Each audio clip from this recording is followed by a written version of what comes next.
Okay, so live with Maxine Maclennan. Maclennan. Maclennan. I'm never going to get that right, am I? It's pretty right. We're never going to get it right. That's okay. It's funny. Yeah, try to see me struggle. Okay. Okay, so we had an interview last night. The Yeah. live stream did cut off. Unfortunately, that's why we're here again. Yep. The double take. Yep. So yeah, you've got two songs out there that we were speaking about. One is called "Without You," Yes. and the other one is called "Good and Gone." Right. Yeah, I Yeah. remember. I Good remember. job. So first of all, we'll talk about "Without You" because that's a bit of a song, a tribute to your mother, isn't it? Yeah. Mom died about 6 years ago, and after she died, I struggled a lot with losing her. I had never felt like that kind of loss, I guess, or pain. And I wrote about the circumstances, and how I felt the days and weeks and months after losing my mom, and the hours really, because it was such a weird feeling. Um, Again, I had never really experienced it before. So I knew something was coming down the pipeline to be written, but I wasn't sure how it was going to turn out. The first attempt at it was I was all over the place. I wanted to say everything. And then I thought, I changed a few things, and it just kind of, it just sort of came out. And what it is, the first two verses are, like I said, how I felt, and what it's like without mom on this earth. And then the last verse, it takes you right into the hospital room where we all were with her. And there was, some different things going on at the same time. The minister came in, the whole family was there. Um, uh, there was music playing, the fiddler was playing, Dolly Parton was in the background singing on a CD, and because Wow. that was two of her favorite things, was a fiddle, and then she loved Dolly Parton. And my best friend Sheila Mackenzie and her little girls were right in the chapel next door to mom's room. And again, mom was a devout Catholic, so it was weird that her room was right beside the chapel too. But inside the chapel, Brenna and Marin were Sheila's young girls, and who we just absolutely adore, and they're with us a lot. Um, the oldest girl, Brenna, said, "Mom, what do I say? Like, I want to pray for Mamie, which is what we called Mom, but," she said, I don't know what to ask for," because Brenna knew that what was happening. She was old enough just to barely, understand. And Sheila, my friend, says, "Well, just ask God for Mamie to breathe easy." And mom had COPD, so mom's last years on earth were struggling to breathe, right? So it was pretty appropriate. And Wow.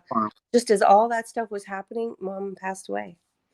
And it was beautiful, um, sad but beautiful. And what was your thought straight away? I'm going to get my thoughts down on paper about this. No, it didn't come right away. I like I said, I struggled with it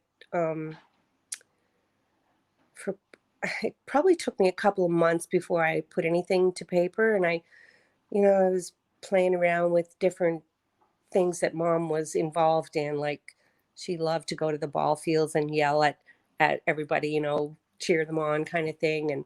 And she loved to go to the rinks with the boys and cheer them on loudly. And she was, a homemaker, and a social worker. And I struggled with all of that and making it sound, personal.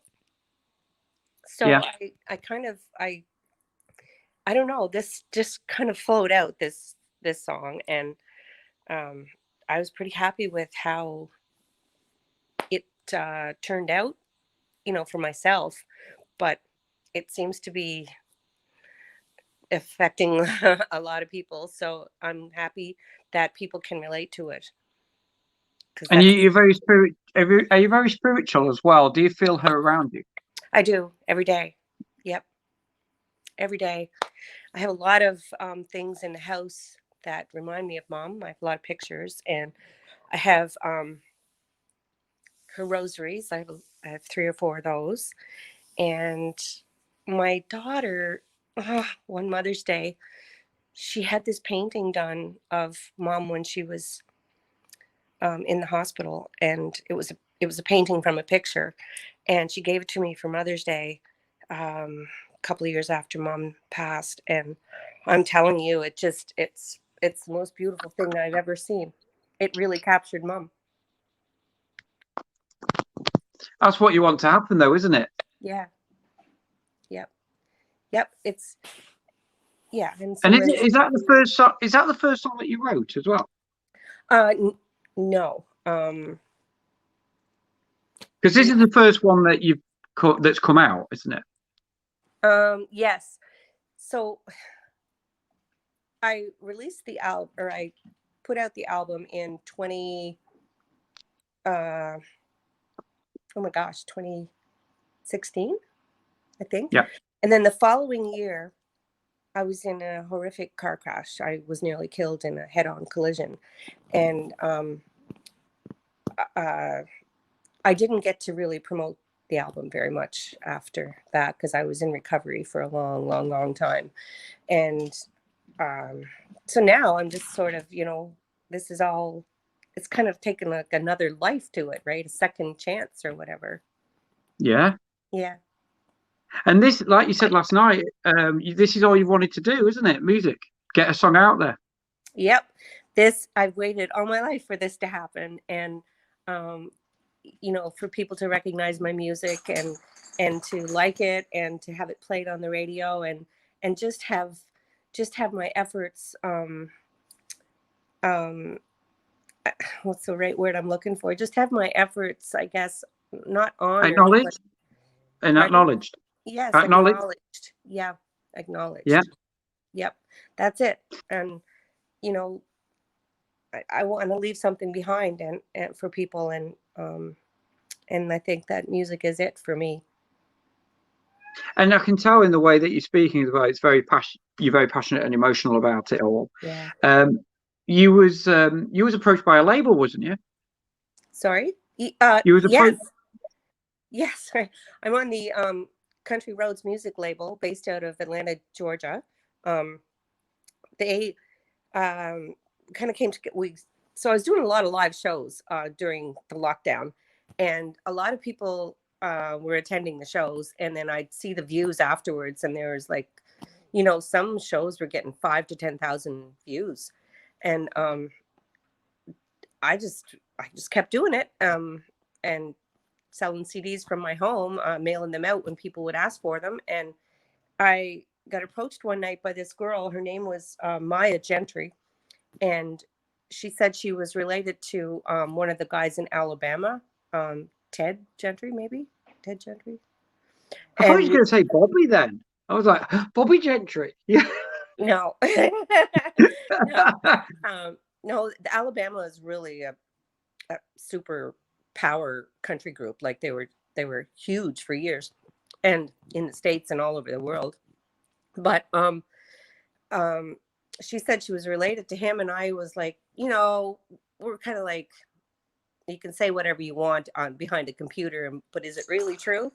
So, but she was dead on. Like, she was spot on. She was telling me the truth, and she said, get in touch with this person. Her name was Niecy Howard. She owns a country label. And so Okay. we touched base, and she wanted to sign me. And I was like, what does that mean? Like, what does sign mean? I don't want to sign anything. I don't want to give my music away. I don't want to give my rights away. I don't want anyone taking money for, my work. Right. So Absolutely. I was worried about that. And she said, no, we don't do that. We just help to promote indie artists. And I thought, my goodness, that's a welcome thing. Like who does that today, right? Anyway, this group does, and I've touched base with a couple of other people in the label, and who's Rick Snyder. He's one of Rick. Yeah, I've heard yeah, of Rick. yeah. So Rick kind of took me under his wing, and he showed me the ins and outs of everything, and he said, no, they're the real deal. You can trust them. And I never met Rick either, but he sounded like he's a maritimer, the same as myself. He's just in the next province next to me, and he called me a couple of times, to sort of calm me down, and he said, this is a good thing, and we just want to get our music out, and truly that's all anyone can ask for, right? Is to, That's what it's all about. yeah, it's what it's all about. Yeah. And through them, did you get the song released of Good and Gone? Yeah, I'm not really sure who's playing Good and Gone. I've lost a little bit of track of where everything is going. Like I've sent, the MP3s to quite a few radio stations now, and there's quite a few of them playing everything. But Good and Gone seems to be picked up by quite a few as well. So yeah, it's amazing. And Without You was the first one that I sent out to people, and then because I'd send 2 or 3 at a time, so you never know who's going to pick what, right? Yeah, exactly. And Good and Gone has got a good story behind it, even though the titles are just different. It's like I say, there's a lot of meanings to a lot of song titles. Yep. But Yep. Good and Gone, you were remarking of how it was when you fell in love with your husband, when you first kissed you, and you knew you were gone and you fell. I did. Yeah, but Good and Gone could be entitled as, well, I'm good and gone, mate. I'm out of here. Right. To some people, Yeah, or he's good and gone. He's exactly. Yeah. But that's the beauty of songwriting, right? Right. Yeah, if you can kind of play have a little fun with it too sometimes. I mean, Without You is pretty sobering, right? And so, but Good and Gone was a little fun, and yeah, I thought that's how our relationship is. We immediately were attracted to each other, and just in so many ways. And when he kissed me, that was it. You fell. I did, and I like to think he did too. Well, I'm sure he did. Yeah. And them 2 songs, Without You and Good and Gone, are flying high in the charts at the moment, aren't they? Indie Rampage Radio have got them flying over there. Yeah. It was number 1 on Black Dog Indie Radio, and it's sitting at number 2 now. So we're trying to push it back up to number 1 for this week. And then, I'll be happy. Like, I'm happy now, right? I'm really happy. But Rick is saying, no, give it another push this week. We might be able to get it back up to number 1. So we're doing that. And then after that, I'll just let it lie, right? I don't want to, there's other people that want the same thing. So, and Good and Gone, it's Without You is also on number 8 in the Canadian Indie Country Countdown, which is pretty, it's pretty significant. And I think after the new year, that station is Walter James Scott, who runs that station, and he said that there's a station in New York going to pick up their broadcast or something. So I'm really excited about that. New York City would be huge. Yeah, but it feels surreal, doesn't it? A little bit. Like, I kind of like, those are my babies out there, and it's sort of like, I'm not really sure what's going on yet. Well, that's what Mick Hucknall of Simply Red, how he put it when he writes songs, and he says it's almost like you're creating a baby. Oh, yeah. And then you're releasing it from your house and releasing it into the world, to let everybody criticize, to let everybody pull apart or like. And he says it's such an incredible feeling, to be honest. It's one of them feelings that you just can't buy. No, you can't. Absolutely not. And it's also like you do lose a little bit of control over that because you don't know how people are going to react. You don't know how it's going to be received.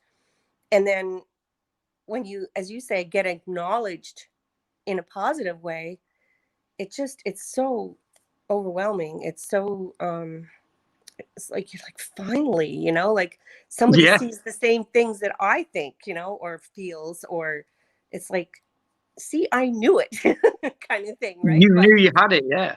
But you're never really, you don't want to be cocky about it, and you don't want to, you think your stuff is good, but how in the heck would you know how anyone else is going to react, right? So I was pretty gun shy about doing an album of all my own music. And have you ever played at open mic nights or gigs where the audience are either some bad audiences where they don't listen to you at all, and then there's some that do, and you're playing to them and they're intently listening, and then you know sometimes it's like they can sing along with you. Yeah. If they get to know the song over a period of how many open mics you do, they sing along with you, and you think, hang on a minute, this is really weird. I was writing this in a bedroom not long ago, and now I people are know. singing. What's going I on? know. I know. I know. Yeah.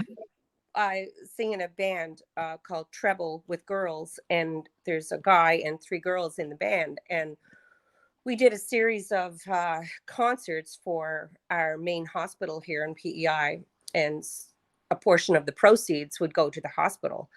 And over the course of 5 years, we did probably close to 50 concerts, right? And raised a lot of money for the hospital, and we're able to pay some guests and, ourselves a little bit for the work and stuff, and pay a sound guy and rent a building and all of that stuff. And so the same people were coming each week to the shows, and there'd be new people coming, and then you'd be selling your albums, and then 2 years in, you're looking at people requesting your songs and singing them with you right along in their seats. And concert settings are by far the best for Yeah. people that want to be heard, like want to have their music listened to, right? um it's hard in a bar. I've done that scene, and I really have no desire to do it again. I really like the concert settings or the smaller venues, and just where it's intimate and quiet and people are paying attention. And that's where the lockdown has such made musicians suffer. Yes. It really has. Yeah.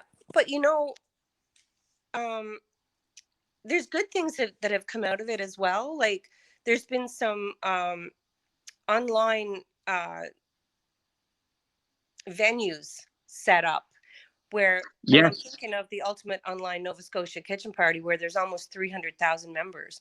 And that's where that, and Christopher Cross Music at Home, which is another big venue here on the island where I live. And between those two, you're getting over 350,000, I think, people that potentially can hear you at the same time. So, I did watch one of your live streams on that Scotia yep, is Scotia COVID one, and I did see you playing some stuff on there. yep. Yeah, Yeah. I do a lot of Yeah. cover stuff, and I do a lot of my own stuff too. Like it's just different nights, whatever I think people are, wanting to hear. And sometimes they send me requests and stuff through like I can watch the feed, the comments and stuff, right? So I'll ask if people want to hear something, and they'll say, "Do you know this?" And I'll say, "Well, I'll see if I can find it." And then I go and find it, and I'll sing it for them if I can. Yeah, and when the lockdown's done, Maxine, I'm going to place on the UK radio, on the hospital radio scene. That it'll go out on there. What's that? When the lockdown's done and we're back onto the radio, I'll be Oh yeah. distributing your song to the hospital radio scene, and I'll distribute it out to people. Thank you so much, Graham. That's all right, no problem. No problem at all. So where can people get hold of Without You and Good and Gone? On all the mainstream popular sites like iTunes, and I can actually go to my website too, which is www.maxinemusic.ca. So Okay. I have an online store there where I'll get notified if somebody wants to buy my album, and then I'll mail it out to them. But iTunes, Spotify, Apple Music, I think, just all the normal streams. That's both the songs, isn't it? Pardon me? That's both of them. Yes. Yep. Well, they're Yeah. both on the Okay. same album. And yeah, they can be bought as singles too, I guess, on iTunes probably. And what's the album called? Pieces Got of an album Me. title. Pieces of Me. Pieces of Me. Oh, Yeah. that's an interesting title.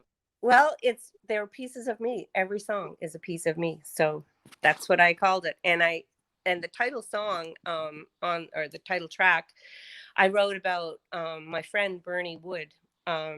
She's been kind of helping me out, oh my goodness, for years with this stuff. She's a talented photographer. So she took the picture on the album, and she helped me with my website, and she's done a lot of things for me over the years with music, and she's still helping me. And she's so the song Pieces of Me is about the relationship that her and I have had, and we've always just wanted to leave a piece of ourselves behind, and that's the title track. It's dedicated to her. And is the album out, or is it coming up and coming? No, I don't like, the album is out, like it's been out on iTunes or and Spotify ever since I recorded it. But as I said, I was in an accident there, and or a crash, and I didn't get to do much with it. So second life. Yeah, but you're making the most of it. Yeah, And, yeah, it's and that's great. what it's about. Yeah. Yeah. Anyway, Maxine, thank you very much for coming back to do this second interview. Sorry about the first one, but we got her That's there in okay. the end. We did it. We did it. Yeah, we did it. And I'll speak to you soon, and have a good Christmas if I don't speak to you before that. You too, and congratulations on your son, and go and love him to pieces, and stay safe. And Yes. yeah, I hope we get to chat again soon. I don't want to lose contact with you. No, It's won't. great. Okay, Yeah. perfect. All right. Okay, bye-bye. Bye. Bye-bye.